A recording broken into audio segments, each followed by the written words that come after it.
welcome back. My name is Fran from the Corporate Breakout Couple, and welcome to another episode of Ordinary People with Extraordinary Stories. And boy, do we have a treat for you today. Sitting with us here is Lena and Gary. Hello. They are a Singaporean couple who retired in New Zealand 10 years ago with their son and daughter, and they've been retired for the last 11 years. Gary and Lena both recently moved back to Singapore, and we are so excited to hear their story. Because there's so much goodies to uncover, this is going to be a two-part interview series. First with myself and Gary, followed by Fran and Lena and their daughter. Before we start the interview, remember to like this video and subscribe to join our YouTube family. Gary, thank you for being on our show. Can I invite you to share a little bit about your personal background and a bit more about your family? I'm 53 years old, Singaporean, middle income family. 10-11 years ago, we actually moved to New Zealand when we retired. Together with my daughter and my son, and now after 11 years we are back here in Singapore. My daughter has graduated, she's now working as a vet here in Singapore, and my son is in NUS. Can you share with us where you studied and then what was your corporate career like before you retired? I studied in Melbourne, Australia. Wow, that was I think almost 30 years back, counting back. And when I first started work, I worked with 3M, a US multinational. And from there, I jumped to another electronics company, also a US-based company, and I basically traveled Asia Pacific, canvassing for business for the company, obviously. And that was essentially my last job before I decided to call it quits to go to New Zealand with the family. When you were working at 3M, where were you based? I was actually based in Penang at that point. Yes, Penang in Malaysia.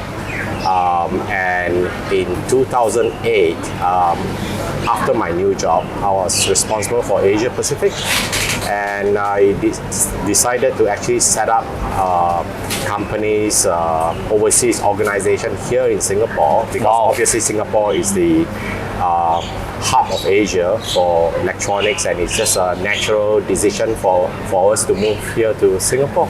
Can I say that when you were in Penang, you were holding a pretty senior position and then you moved over to Singapore because it was a job opportunity for you to expand on your career and bring your entire family over? Yes and no. I was actually already holding a pretty senior position in Penang, but the Penang position also allows me to actually set up anywhere in Asia. So it was not because there was a job opening here, it was because I decided that for the best interest of the company, that the Asia Pacific headquarters should be in Singapore. And naturally the family followed along. That's back in 2008. I remember you sharing with me previously that while you were at your corporate career and really grinding at your work, there were a lot of sacrifices you had to make. That's right. Me being in my job, traveling in 7 Asia Pacific countries and also back to the United States, I had to travel a lot. I mean, that was being a father. I mean, it was at that time when my kids were young. It was kind of painful that I didn't really get to see them grow up that much or spending time with them. So that was the huge downside of being grinding away at my job.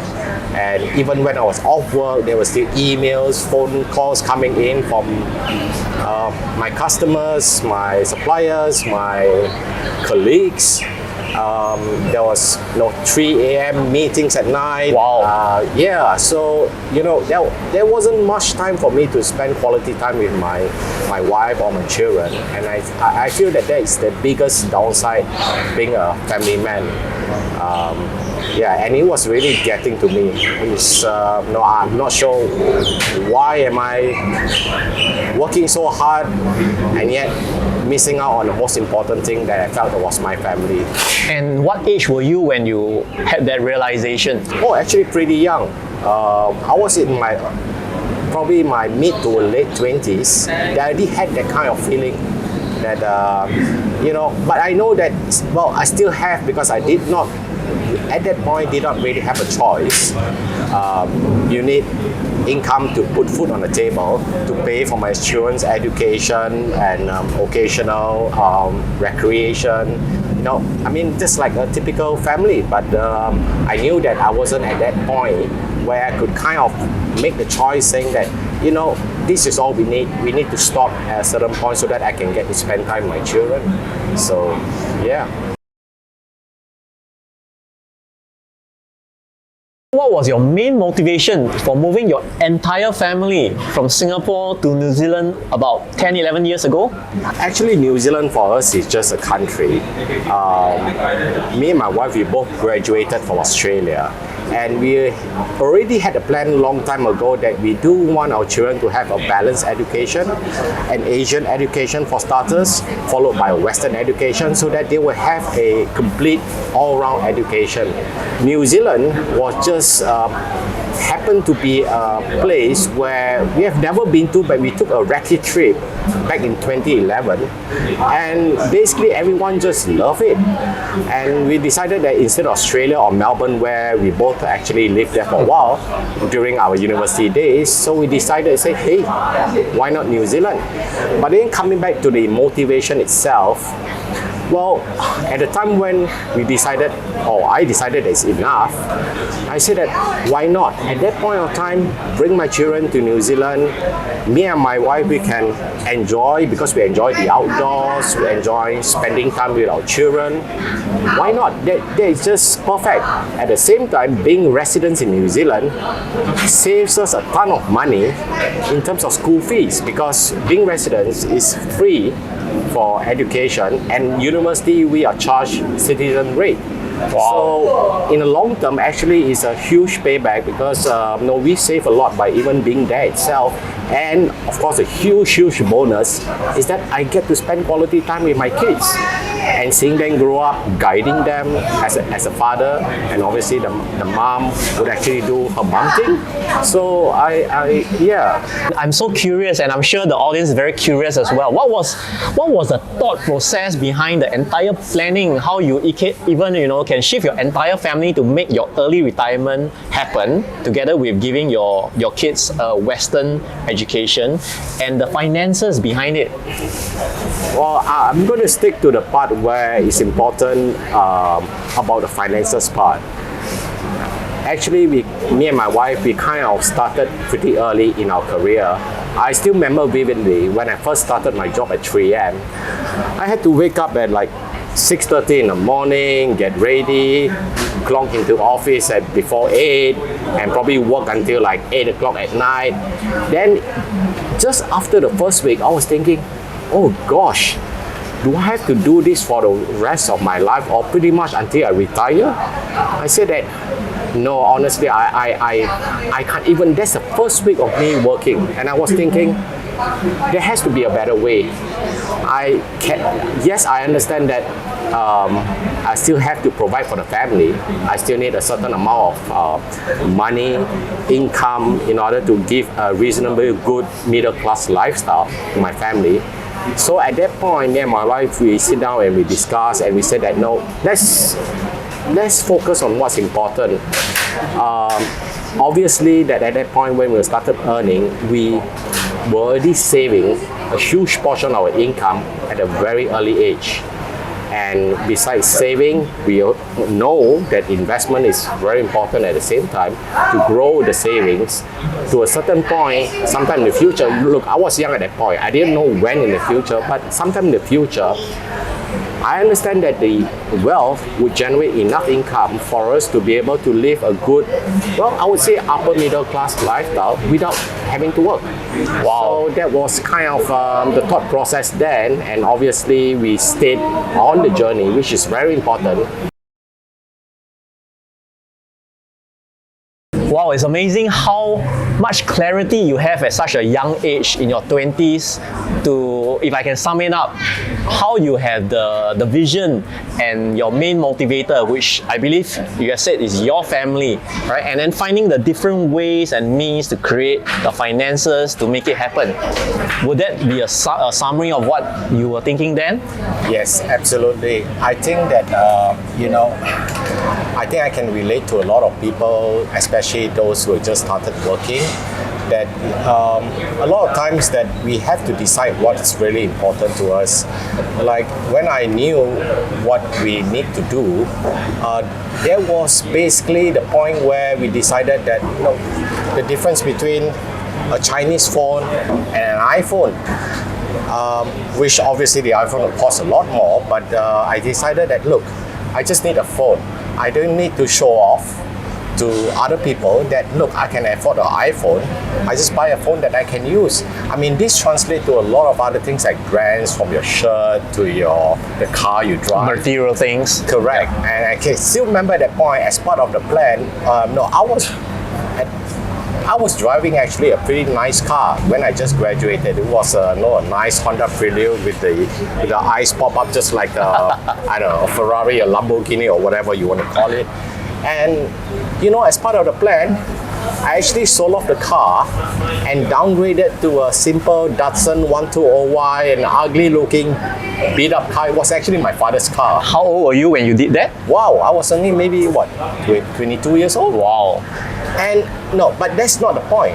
The point is that I had to face ridicule from my colleagues, my friends, and people laugh at me, saying that, oh, from such a nice car, I had to downgrade to such a beat up old car.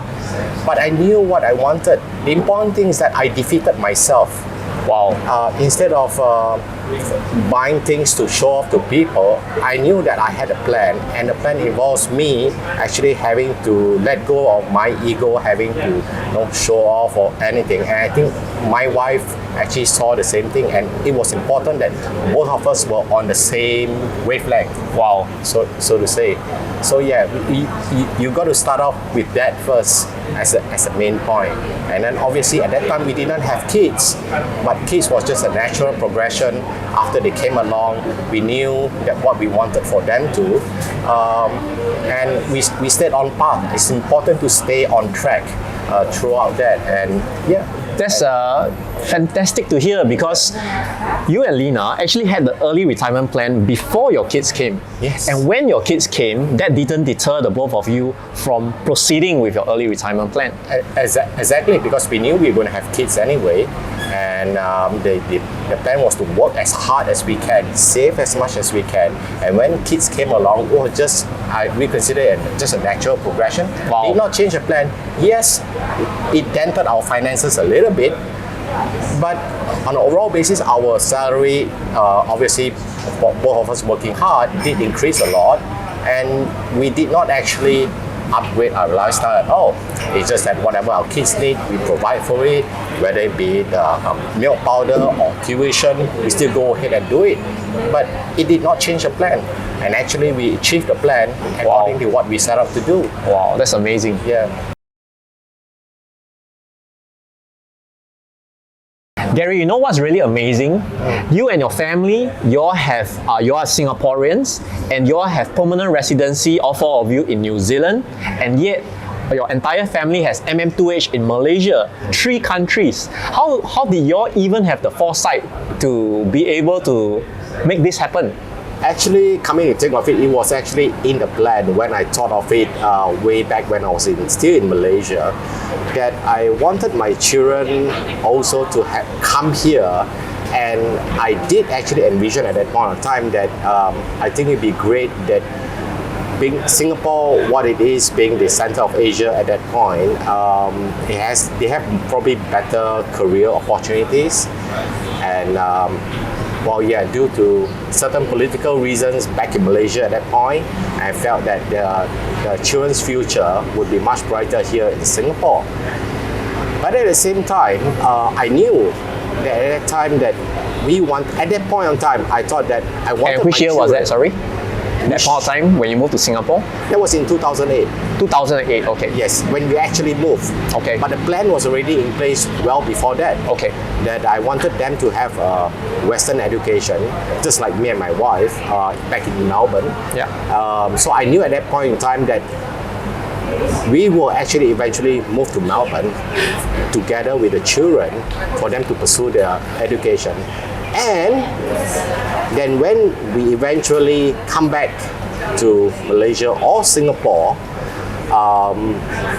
so yeah, it was a long-term plan, and I felt that now to get a residency will allow me to have free education in New Zealand or Australia, and yet they can come back here to work if they choose to do so after graduating obviously from New Zealand, Australia. But at the same time, because we do have family back in Malaysia, that once we actually gave up our Malaysia citizenship for Singaporean one, I still need to be able to go back to see my parents or my in-laws and obviously my friends too. So, but at that time, Malaysia actually launched the MM2H. I say, hey, that'll be perfect. So that's essentially the plan then, and yeah, and then we realized the plan as how we saw it at that point in time.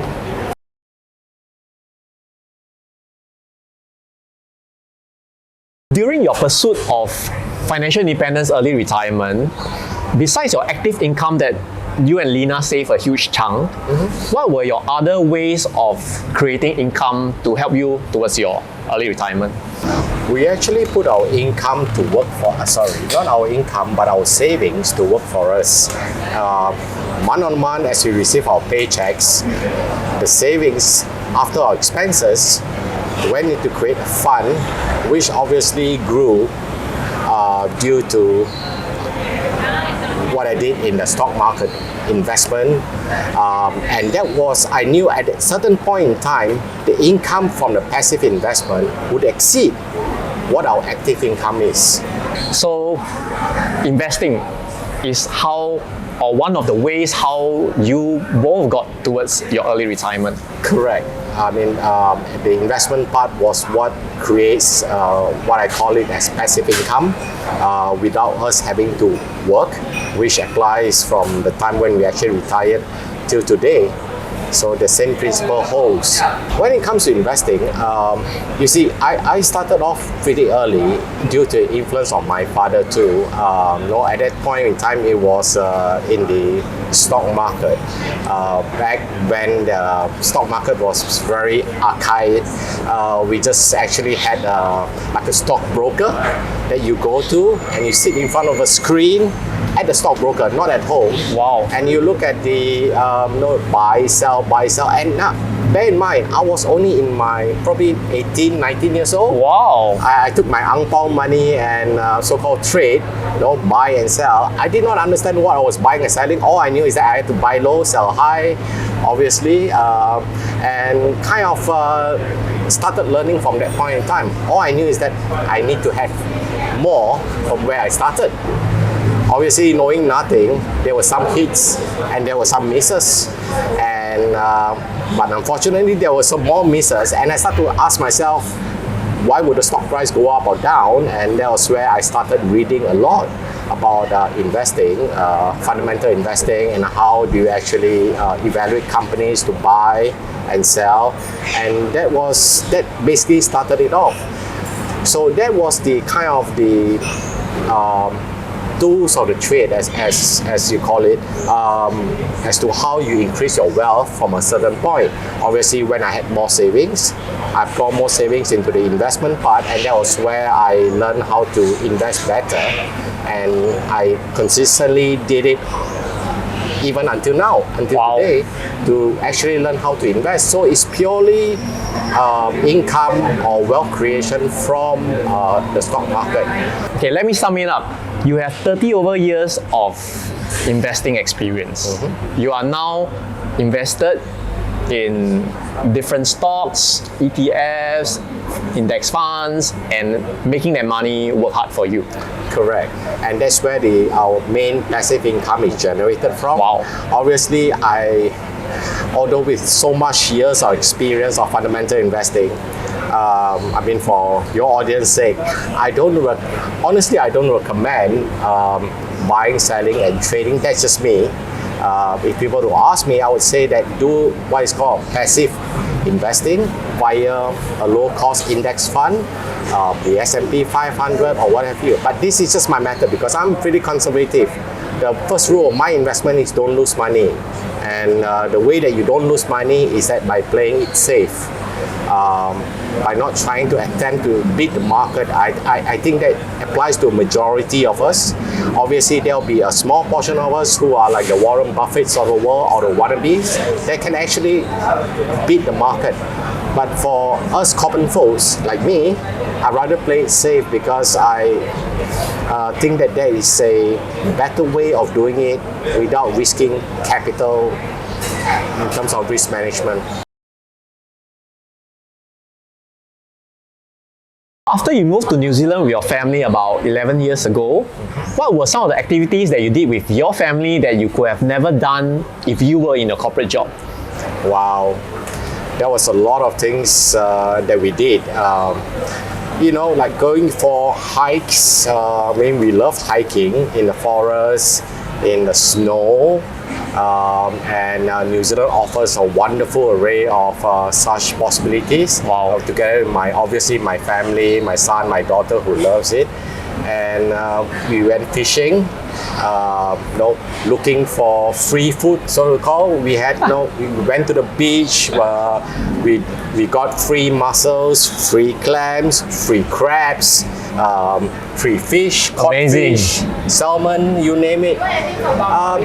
There was basically it's based up to your imagination as to what we did. We had a lot of potlucks. We went.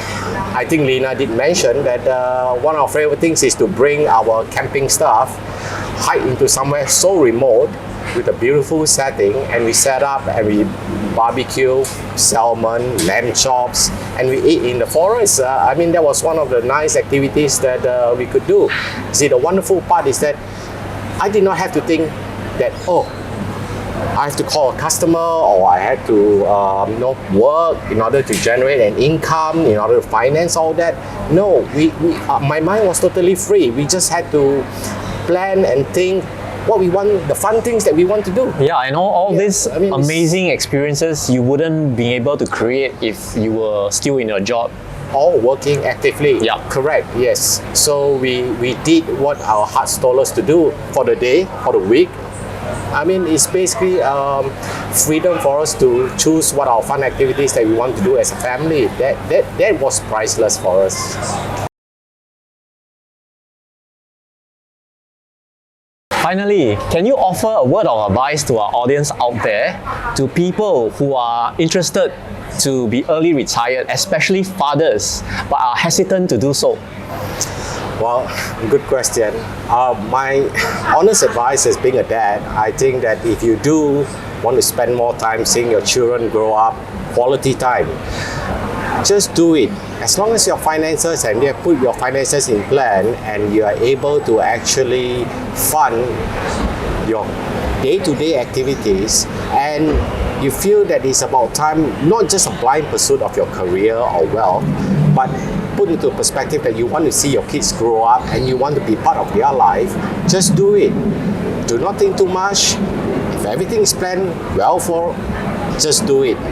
That's what I can give advice to the fathers out there. Don't think too much. Yeah. You will not regret it. Time is short and you will love life with your kids.